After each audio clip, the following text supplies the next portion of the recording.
صلى عليك الرحمن.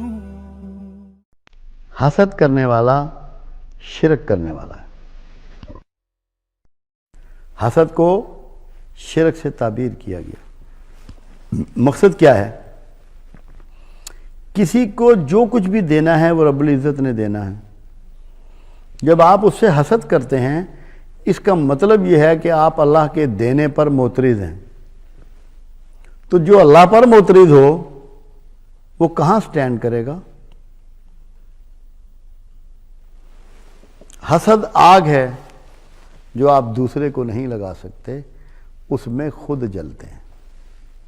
دوسرے کو تو پتہ بھی نہیں ہوتا کہ یہ شخص مجھ سے حسد کر رہا ہے. وہ تو اپنے کاروبار میں اپنے معاملات میں مگن ہوتا ہے، مصروف ہوتا ہے. تو حسد وہ بیماری ہے جس میں آپ جلتے ہیں، جھلستے ہیں، نیند نہیں آتی. یہ سوچتے ہیں کہ یہ کیسے امیر ہو گیا، میں کیسے اس کو کمزور کروں، میں کیسے اس کو غریب کروں. یہ تمام انٹائر سوچ نیگیٹو ہے، نیگیٹو انٹائر. رسول اللہ صلی اللہ علیہ وسلم کا ایک قبرستان سے گزر ہوا تو ایک تازہ قبر بنی ہوئی تھی. آپ نے فرمایا یہ کس کی قبر ہے؟ یا رسول اللہ صلی اللہ علیہ وسلم معلومات کرتے ہیں، پتہ لگا فلاں محلے کی فلاں عورت کی قبر ہے، یہ کل فوت ہوئی ہے. آپ نے فرمایا کہ اس کی اوپر عذاب ہو رہا ہے، جاؤ معلومات کرو اس کے بارے میں. جب معلومات کے لیے گئے کہ یا رسول اللہ صلی اللہ علیہ وسلم یہ تو بہت نمازیں پڑھتی تھی، نفلی روزے رکھتی تھی، نفلی عبادات کرتی تھی، صدقہ و خیرات کرتی تھی. نہیں، صحیح معلومات کرو، جاؤ.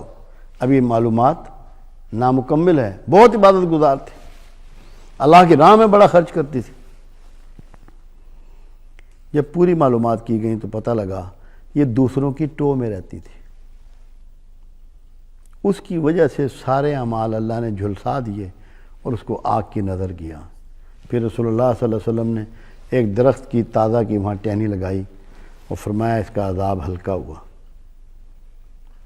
تو جو حسد کرنے والا ہے وہ بنیادی طور پہ اللہ کے دیے ہوئے پر ناراض ہے، جبکہ دینا، چھیننا، زیادہ دینا، کم دینا یہ اللہ کی اتھارٹی ہے، کسی اور کا اس میں کوئی دخل نہیں ہے. حسد وہ بیماری ہے جو حسد کا شکار ہو جاتا ہے اس کے سارے اعمال ضائع ہو جاتے ہیں. کتنے صدقہ کرے، خیرات کرے، نوافل پڑھے، فرض ادا کرے، عمرے کرے، حج کرے، جھلسا دیتا ہے اللہ اس کو، کیونکہ وہ اپنی آگ میں جل جاتا ہے. حاسد کبھی راضی نہیں رہ سکتا، کبھی مطمئن نہیں رہ سکتا، کبھی خوش نہیں رہ سکتا. اس سے نکل جانا ہے. شیطان حسد کی وجہ سے ملعون ہوا. خلیفۃ الارض آدم کو پروردگار نے بنایا، شیطان نے اللہ کے اس فیصلے کو قبول نہیں کیا، حسد میں مبتلا ہو گیا، جس کی وجہ سے ملعون ہوا اور ساری زندگی جلتا رہے گا،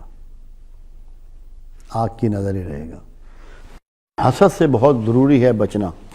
یہ سارے وہ چیزیں ہیں جن سے ہمیں پاک ہونا ہے. یہ نفسیاتی بیماریاں ہیں ہماری، یہ ہماری روحانی بیماریاں ہیں، یہ ہماری اخلاقی بیماری ہیں.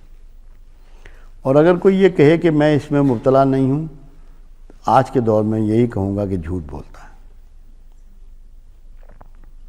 پورا معاشرہ ان مسائل میں، ان نفسیاتی بیماریوں میں جکڑا